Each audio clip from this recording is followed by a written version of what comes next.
दोस्तों स्वागत है आपका भारत की बात में। दोस्तों आज भारत की बात में पूरे भारत वर्ष की टॉप न्यूज लेकर आए हैं आपके लिए। दोस्तों वीडियो स्टार्ट करने से पहले आपसे एक रिक्वेस्ट है, अगर आप नया इस चैनल पर तो फिर चैनल को सब्सक्राइब करके बेल आइकन को भी प्रेस कर दीजिए और साथ में वीडियो को लाइक कीजिए, अपने दोस्तों के साथ शेयर भी कीजिए। तो चलिए दोस्तों स्टार्ट करते हैं आज की भारत की बात में।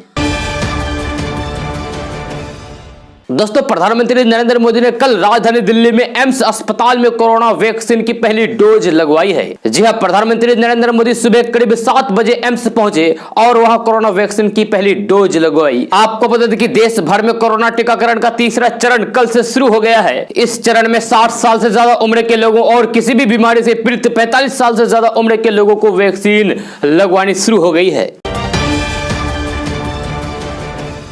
दोस्तों वर्तमान समय में शहर के साथ ही गांव में भी खाना बनाने के लिए एलपीजी गैस सिलेंडर का इस्तेमाल काफी बढ़ गया है। जी हां, वही केंद्र सरकार की योजना है कि अगले 2 सालों में 1 करोड़ से ज्यादा फ्री एलपीजी गैस कनेक्शन दिए जाएं। यह दरअसल पेट्रोलियम सचिव तरुण कपूर ने कहा है कि सरकार अगले 2 सालों में 1 करोड़ और जरूरतमंदों को फ्री में एलपीजी गैस कनेक्शन देगी। जी वित्त मंत्री निर्मला सीतारमण ने इस साल बजट पेश करते हुए उज्ज्वला योजना के तहत 1 करोड़ और लोगों को एलपीजी गैस कनेक्शन देने की घोषणा की थी। गरीबी रेखा से नीचे अपना जीवन गुजारने वाले लोगों को प्रधानमंत्री उज्ज्वला योजना के तहत घरेलू रसोई गैस का कनेक्शन दिया जाता है।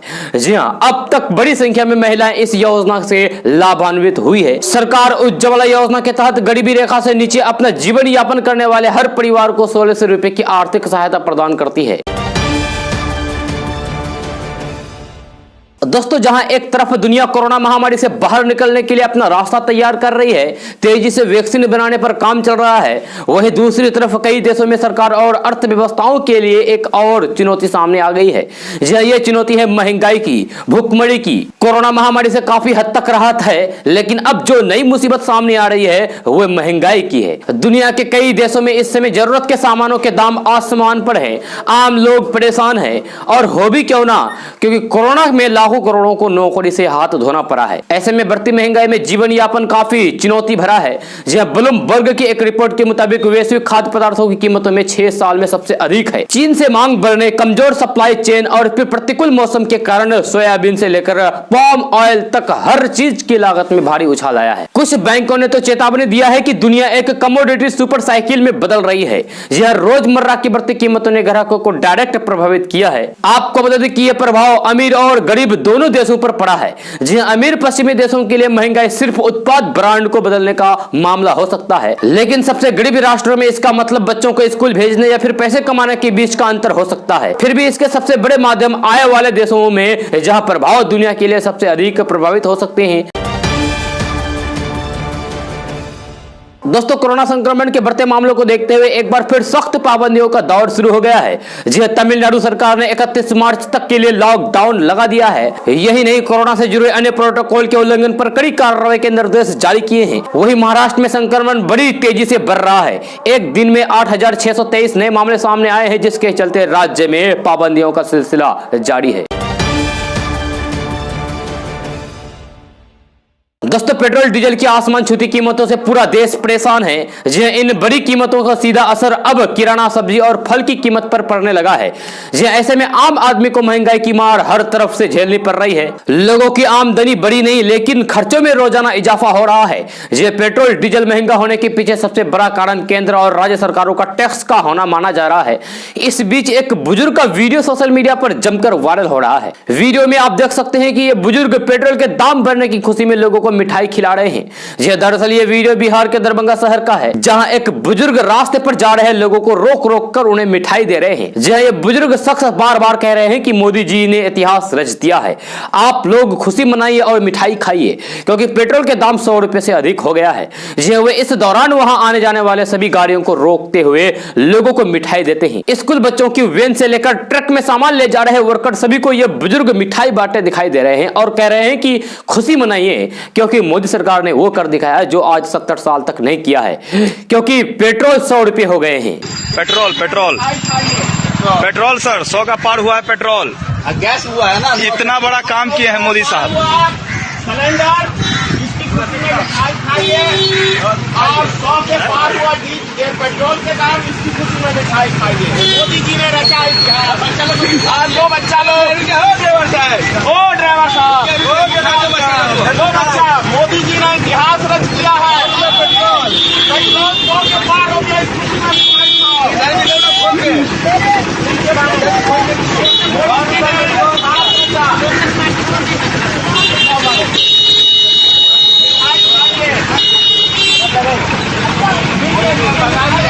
ने कर दिया पेट्रोल, क्या हो गया? दोस्तों, क्या आपने कभी सुना है कि एक मुर्गे ने किसी शख्स की जान ले ली हो?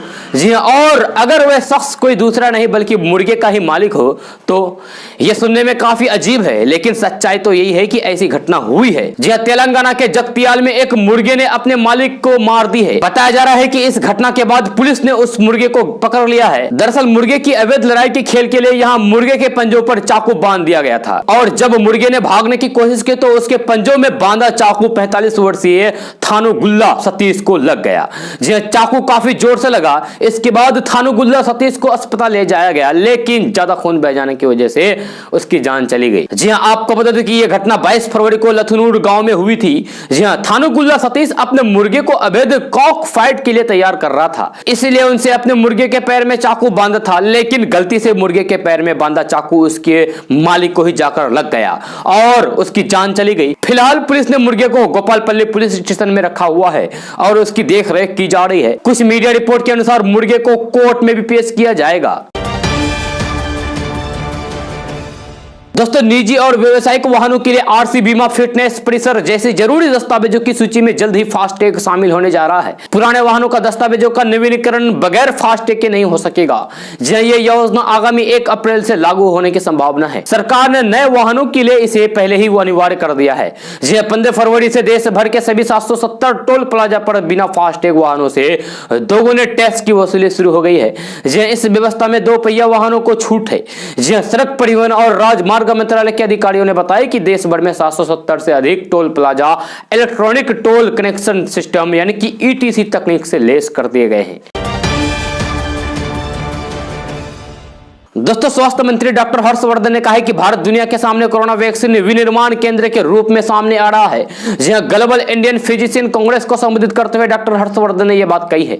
इस कार्यक्रम का आयोजन global for physician of Indian original ने किया है। वीडियो कॉन्फ्रेंस के जरिए कार्यक्रम से जुड़े डॉक्टर हर्षवर्धन ने कोरोना महामारी से लड़ने में मेडिकल क्षेत्र के लोगों के योगदान को सराहा है। डॉक्टर हर्षवर्धन ने कहा है कि जब दुनिया कोरोना महामारी का सामना कर रही थी तब हमारे doctors, nurse, health care workers नहीं मानवता लोगों के कल्याण के लिए आगे आकर काम किया है। डॉक्टर हर्षवर्धन ने आगे कहा कि सभी हेल्थ वर्कर के साहस को सलाम करता हूं। जी हां, वे बोले कि इन कोरोना वॉरियर्स की ने अपनी जान परवाह न करते हुए दूसरे की जान बचाई है। दोस्तों, चुनाव आयोग ने पश्चिम बंगाल समेत अन्य 5 राज्यों में विधानसभा चुनाव की तिथियों का ऐलान कर दिया है। जी हां, ऐसे में उन सभी राज्यों की स्थानीय पार्टियों के साथ ही बिहार की भी राजनीतिक पार्टियों ने चुनाव लड़ने की तैयारी शुरू कर दी है। पश्चिम बंगाल चुनाव में अपनी किस्मत आजमाने वाली जेडीयू ने भी स्पष्ट कर दिया है कि पश्चिम बंगाल में पार्टी कितने सीटों पर उम्मीदवार उतारेगी। झारखंड के दुमका जिले में कल पार्टी कार्यकर्ताओं का प्रमंडलीय सम्मेलन करने पहुंचे जेडीयू के राष्ट्रीय महासचिव प्रवीण सिंह ने एक न्यूज चैनल से कहा कि पश्चिम बंगाल में अपने 70 प्रत्याशियों को चुनावी मैदान में उतारेगी। यह पार्टी इसको लेकर तैयारी कर रही है। अगर बीजेपी से गठबंधन हुआ तो ठीक, वरना जेडीयू बंगाल में अकेले 70 सीटों पर चुनाव लड़ेगी। दोस्तों, तेल की बढ़ती कीमतों पर महाराष्ट्र के मुख्यमंत्री उद्धव ठाकरे ने पेट्रोल डीजल की बढ़ती कीमतों को क्रिकेट से जोड़कर करारा तंज कसा है। उद्धव ठाकरे ने कहा है कि पहले हम लोग क्रिकेट में सचिन तेंदुलकर और विराट कोहली का शतक देखते थे, लेकिन अब पेट्रोल की कीमतों का शतक देख रहे हैं। जी हां, आपको बता दें कि देश भर में पेट्रोल और डीजल की कीमत लगातार इजाफा हो रहा है। कीमतों की बढ़ोतरी के विरोध में विपक्षी दलों के नेता सरकार पर लगातार निशाना साध रहे हैं। जी हां, आपको फिर से बता दूं कि पेट्रोल की बढ़ती कीमतों को लेकर अलग अलग राज्यों में विपक्षी पार्टियों की ओर से लगातार प्रदर्शन जारी है। जहां विपक्षी पार्टी अपने अपने तरीके से सरकार का विरोध कर रहे हैं, साथ ही पेट्रोल डीजल के दाम कम करने की मांग कर रहे हैं। इससे पहले कांग्रेस ने कल नरेंद्र मोदी सरकार पर आम आदमी की समस्याओं की अनदेखी करने का आरोप लगाया था। जहां उन्होंने कहा कि सरकार को अपना अहंकार छोड़कर पेट्रोल, डीजल और रसोई गैस पर लगाए गए करों को कम करना चाहिए, यानी कि टैक्स को कम करना चाहिए। दोस्तों, प्रधानमंत्री नरेंद्र मोदी ने अपने रेडियो कार्यक्रम मन की बात के जरिए देश की जनता को संबोधित किया। जी हां, मन की बात कार्यक्रम का यह 74वां संस्करण है। यह प्रधानमंत्री नरेंद्र मोदी ने कहा है कि इस बार हरिद्वार में कुंभ भी हो रहा है। जल हमारे लिए जीवन भी है, आस्था भी है और विकास की धारा भी है। पानी की तरह से पारस भी ज्यादा महत्वपूर्ण है। जल संरक्षण के लिए हम सबको अपनी जिम्मेवारी समझनी पड़ेगी। वैसे ही पानी का स्पर्श जीवन के लिए जरूरी है। पानी के संरक्षण के लिए हमें अभी से ही प्रयास शुरू कर देनी चाहिए। और 22 मार्च को विश्व जल दिवस भी है। दोस्तों, मुख्यमंत्री और तृणमूल कांग्रेस सुप्रीमो ममता बनर्जी मुसलमान ना होते हुए भी बंगाल में लंबे समय से इकलौती मुस्लिम फेस रही है, यानी कि मुस्लिम चेहरा रही है। जी हां, सूबे के मुसलमान भी अब तक पूरी शिद्दत से उनका साथ देते आए हैं। लेकिन रविवार को कोलकाता के ब्रिगेड परेड ग्राउंड में हुई रैली में फुरफुरा शरीफ के पीरजादा और नवगठित पार्टी इंडियन सेकुलर फ्रंट यानी कि ISF के प्रमुख अब्बास सिद्दीकी ने आक्रामक तेवर दिखाकर इस पर अपनी दावेदारी पेश कर दी है। रैली में सिद्दीकी की बदौलत उमड़ी मुसलमानों के अभूतपूर्व भीड़ को देखते हुए राजनीतिक विश्लेषक भी कह रहे हैं कि तृणमूल कांग्रेस को अब मुस्लिम वोट बैंक बचाने के लिए इस बार भी काफी जद्दोजहद करनी पड़ सकती है। जी हां, विधानसभा चुनाव में मुस्लिम वोट बांटने पर तृणमूल कांग्रेस को भारी नुकसान होना तय है। आपको बता दें कि पश्चिम बंगाल में 30% आबादी मुसलमानों की है और सूबे की 90 से 100 विधानसभा सीटों पर वे निर्णायक की भूमिका में है। इनमें मालदा, मुर्शिदाबाद, उत्तर और दक्षिण दिनाजपुर जिले में मुख्य रूप से शामिल है, जहां 40 से लेकर 75% आबादी मुस्लिमों की है। दोस्तों, इस बार मौसम ने किसानों का खूब साथ दिया है। खेतों में सरसों का फसल लहलहा रही है। रोग का असर कम होने से दाने भी बड़े और फिर मजबूत पड़ रहे हैं। जी अगेती फसल की कटाई हो रही है। कृषि विभाग पिछले सालों की तुलना में इस बार अधिक उत्पादन की बात कह रहे हैं। जी बिहार के किशनगंज के किसानों ने करीब 5000 हेक्टेयर में सरसों की खेती की है। इस बार बारिश कम होने से सरसों की खेती अच्छी हुई है। जी इसका खास असर यह रहा है कि फसल पर रोग का प्रभाव नहीं हुआ है। आर्द्र गलन, झुलसा, माहू और सफेद गेरुई रोग की वजह से फसल का उत्पादन बेहद कम हो जाता था। जब बारिश होने पर रोगों का असर तेजी से फसल पर दिखाई देता था। इस बार बारिश न होने से सरसों की फसल का विकास तेजी से हुआ है। हालांकि फली आने के दौरान किसानों को पानी के साथ उर्वरक देना पड़ा था, लेकिन इसका असर दिख रहा है। सरसों की पौधों में फलियां अधिक लाई है। जी हां, सरसों की फसल अच्छी होने से किसान के चेहरे भी खिले हैं।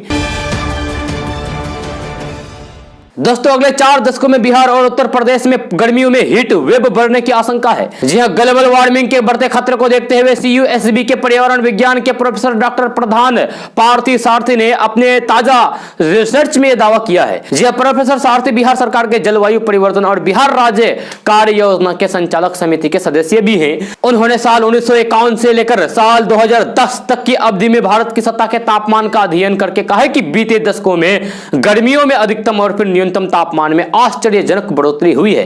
प्रोफेसर सारथी ने साल 1971 से लेकर 2005 के दौरान अधिकतम और फिर न्यूनतम तापमान का विश्लेषण करके ये रिपोर्ट तैयार की है। उन्होंने अपने अध्ययन में पाया कि मार्च और फिर अप्रैल में अधिकतम तापमान और दिसंबर और फरवरी में न्यूनतम पारे में खतरनाक बढ़ोतरी देखी गई है। दोस्तों, बढ़ती महंगाई के खिलाफ आम आदमी पार्टी के कार्यकर्ताओं ने बरबीघा में पुतला दहन किया गया। जी पार्टी के कार्यकर्ताओं ने प्रधानमंत्री नरेंद्र मोदी एवं बिहार के मुख्यमंत्री नीतीश कुमार का पुतला दहन करके विरोध जताया है। साथ ही केंद्र सरकार और बिहार सरकार के खिलाफ जमकर नारेबाजी किया। दोस्तों, कांग्रेस सांसद राहुल गांधी ने प्रधानमंत्री नरेंद्र मोदी रेडियो कार्यक्रम मन की बात को लेकर चैलेंज किया है। जी हां, राहुल गांधी ने अपने एक ट्वीट में कहा कि हिम्मत है तो किसानों और फिर रोजगार की बात करके दिखाएं। जी हां, एक दिन पहले कांग्रेस नेता राहुल गांधी ने तमिलनाडु में चीन भारत सीमा पर गतिरोध को लेकर प्रधानमंत्री नरेंद्र मोदी पर जमकर निशाना साधा था। जी हां, 5 राज्यों में विधानसभा चुनाव को देखते हुए इन दिनों राहुल गांधी अपने 3 दिवसीय तमिलनाडु यात्रा पर हैं। जी हां, राहुल गांधी ने ट्वीट करते हुए लिखा है कि हिम्मत है तो करो किसानों की बात, हिम्मत है तो करो जॉब की बात। जी हां, राहुल गांधी पर इस वक्त 5 राज्यों में कांग्रेस को जीत दिलाने की बड़ी जिम्मेवारी है, लेकिन वे अकेले ही दक्षिण भारत में चुनाव प्रचार में व्यस्त हैं। उनकी पार्टी के कई सीनियर नेता कल जम्मू कश्मीर में गुलाम नबी आजाद का स्वागत करने के लिए एक साथ जमा हुए। जी हां, ऐसा सवाल उठ रहा है कि क्या कांग्रेस इस तरीके की बीजेपी को चुनौती दे पाएगी। जी हां, दक्षिण भारत में तमिलनाडु, केरल और पुडुचेरी में विधानसभा चुनाव होने हैं। यही वजह है कि फिलहाल राहुल गांधी दक्षिण भारत में डेरा जमाए हुए हैं। जी हां, खुद राहुल गांधी केरल के वायनाड से सांसद हैं। जी हां, कांग्रेस की डूबती नैया को शायद राहुल गांधी दक्षिण भारत के जरिए पार लगाना चाहते हैं। इस साल तमिलनाडु में वे 5 दिन रहे, केरल में 3 दिन, पुडुचेरी असम में एक दिन, लेकिन पश्चिम बंगाल में इस साल अभी तक एक भी दिन नहीं गए हैं। दोस्तों केरल का विधानसभा चुनाव इस बार सबसे दिलचस्प होने वाला है, जहां देश से गायब हो चुकी लेफ्ट अपना आखिरी किला बचाने में जुटी हुई है, वहीं कांग्रेस भी दक्षिण में अपना अस्तित्व तलाश रही है। जी हां, केरल भी इस बार बीजेपी अपना दम भर रही है। प्रधानमंत्री नरेंद्र मोदी के सहारे बीजेपी इस बार दक्षिण के इस किले को फतह करना चाहती है। जी हालांकि वह इतना आसान नहीं होने वाला है। जी उनका सबसे बड़ा कारण है कि यहाँ का धार्मिक समीकरण जो बीजेपी के लिए मुश्किल पैदा करने वाला है। हालांकि बीजेपी भी इसके लिए अलग रास्ता निकाल लिया है और अगर यह रास्ता सफल हुआ तो फिर इस बार दक्षिण में कमल खिलने के पूरे आसार हैं। दोस्तों केंद्रीय गृह मंत्री अमित शाह ने पुडुचेरी के लोगों को भाजपा को एक और मौका देने का आग्रह किया है। जी उन्होंने वादा किया है कि अगर भाजपा यहां पर सत्ता में आती है तो पार्टी इस केंद्र शासित प्रदेशों को भारत का गहना बनाएगी। जी एक जनसभा को संबोधित करते हुए उन्होंने विश्वास जताया है कि आगामी चुनाव में भाजपा के नेतृत्व में पुडुचेरी में एनडीए की सरकार बनेगी। निर्वाचन आयोग द्वारा चुनाव आयोग की घोषणा के 2 दिन बाद अमित शाह ने पुडुचेरी में अपनी पहली चुनावी रैली को संबोधित किया था। 30 सदस्यीय विधानसभा के लिए चुनाव 6 अप्रैल को एक ही चरण में होना है। उन्होंने कहा कि बेरोजगारी के मामले में पुडुचेरी देश में अव्वल स्थान पर है, जहां बेरोजगारी 75% है।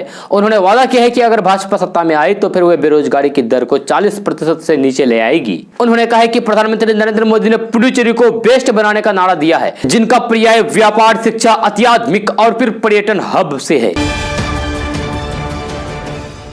दोस्तों पीएम किसान सम्मान निधि योजना किसानों, लघु सीमांत किसानों की मददगार साबित हो रही है। जहां किसानों के खाते में अब तक इसकी 7 किस्त आ चुकी है। इस बीच लघु सीमांत किसान अगले किस्त का बेसब्री से इंतजार कर रहा है। जहां उम्मीद है कि 8वीं किस्त भी किसानों के खाते में मार्च के पहले सप्ताह में आ जाएगी। जहां केंद्र सरकार किसानों की मदद के लिए 2000 रुपए की किस्त देती है। साल भर में हर 4 महीने के बाद 3 किस्तों में 6000 रुपए मिलती है। ऐसे में कुछ किसान को डॉक्यूमेंट्स में गड़बड़ी रहने की वजह से पैसे मिलने से रह जाते हैं। जहां इस योजना से अब तक 11 करोड़ से अधिक किसानों को जोड़ा जा चुका है। केंद्र सरकार ने गरीब किसानों की मदद और फिर आय बढ़ाने के लिए पीएम किसान सम्मान निधि योजना शुरू की है।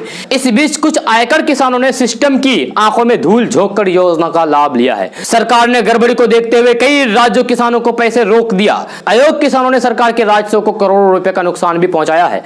इस योजना के तहत अब तक करीब 33 लाख फर्जी लाभार्थी पाए जाने के बाद सरकार ने यह फैसला लिया है। दोस्तों भारतीय रेलवे ने रेल यात्रियों को सुविधा देते हुए अपने यूटीएस ऑन मोबाइल ऐप पर अनारक्षित जनरल टिकट की बुकिंग एक बार फिर से शुरू कर दी है। अब भारतीय रेलवे में सफर करने वाले लोग मोबाइल ऐप से जनरल टिकट बुक कर सकेंगे। हालांकि अभी यह सुविधा दक्षिण रेलवे में ही शुरू की गई है। जल्द ही इसे सभी जोन में शुरू किया जाएगा। जब भारतीय रेलवे ने बीते दिनों मोबाइल प्लेटफॉर्म पर एक नया app UTS on mobile launch किया था। इस मोबाइल ऐप के जरिए यात्री आसानी से अनारक्षित जनरल टिकट बुक और फिर कैंसिल कर सकते हैं। इस ऐप को लाने के पीछे भारतीय रेलवे का मुख्य मकसद कैशलेस, पेपरलेस बुकिंग और फिर रेलवे स्टेशन पर भीड़ को कम करना था। लेकिन लॉकडाउन के दौरान इस सुविधा को बंद कर दिया गया था, लेकिन फिर अब से इस सुविधा को चालू किया जा रहा है। दोस्तों पेट्रोल, डीजल और एलपीजी गैस सिलेंडर की बढ़ती कीमतों में से परेशान आम आदमी के लिए अच्छी खबर है। यह केंद्रीय पेट्रोलियम मंत्री धर्मेंद्र प्रधान ने कहा है कि पेट्रोल, डीजल और रसोई गैस के दाम मार्च या फिर अप्रैल तक कम हो सकते हैं। उन्होंने कहा है कि तेल उत्पादक देशों से तेल का उत्पादन बढ़ाने के लिए कहा है, ताकि भारत की आम जनता को तेल की बढ़ती कीमतों से राहत मिल सके। आपको बता दें कि केंद्रीय पेट्रोलियम मंत्री धर्मेंद्र प्रधान ने 2 दिन पहले कहा था कि तेल उत्पादक देशों द्वारा कच्चे तेल की बढ़ती कीमतों के कारण देश में पेट्रोलियम प्रोडक्ट महंगे हो रहे हैं। अपने देश के हित में अधिक लाभ कमाने के लिए कच्चे तेल की आपूर्ति करने वाले देश कच्चे तेल की कीमतों में बढ़ोतरी कर रहे हैं। पेट्रोल, डीजल की बढ़ती कीमतों पर धर्मेंद्र प्रधान ने यह भी कहा था कि सर्दियों की वजह से पेट्रोल, डीजल की कीमतें अधिक हो गई है। जी हां, सर्दियों में ऐसा होता है। अब सर्दियां खत्म हो गई है तो फिर अब कीमतें भी सस्ती हो जाएगी। यह कहना है पेट्रोलियम मंत्री धर्मेंद्र प्रधान की। दोस्तों कांग्रेस महासचिव प्रियंका गांधी गन्ना किसानों के सामने आने वाली समस्याओं का उजागर करने और फिर उनके बकाया भुगतान करने को लेकर किसान महापंचायत आयोजन करेगी। जी हां, कांग्रेस बैठकों की एक श्रृंखला आयोजित करने की योजना बना रही है, जहां प्रियंका गांधी मिल मालिकों द्वारा बकाया भुगतान न करने के मुद्दे को उजागर करेगी। प्रियंका गांधी हाल ही में मथुरा जिले में एक किसान महापंचायत को संबोधित किया, जो 3 केंद्रीय कृषि कानूनों के खिलाफ पार्टी द्वारा पश्चिमी उत्तर प्रदेश के 27 जिलों में आयोजित किए जा रहे कार्यक्रमों की श्रृंखला में एक कड़ी थी। खबरों के अनुसार गन्ना किसानों को साल 2019-20 का बकाया नहीं मिला है। साल 2020-21 में भी एसएपी सामान्य किस्म के लिए पहले की तरह 315 रुपए प्रति क्विंटल है। इसमें कोई बदलाव नहीं किया गया है। दोस्तों आज का न्यूज़ बस यहाँ तक। कैसा लगा जरूर अपना सुझाव दीजिएगा नीचे कमेंट बॉक्स में कमेंट करके। अगर आप नए आए इस चैनल पर तो फिर चैनल को सब्सक्राइब करके बेल आइकन को भी प्रेस कर दीजिए और साथ में वीडियो को लाइक कीजिए, अपने दोस्तों के साथ शेयर भी कीजिए। तो चलिए दोस्तों फिर मिलते हैं अगली वीडियो में। जय हिंद।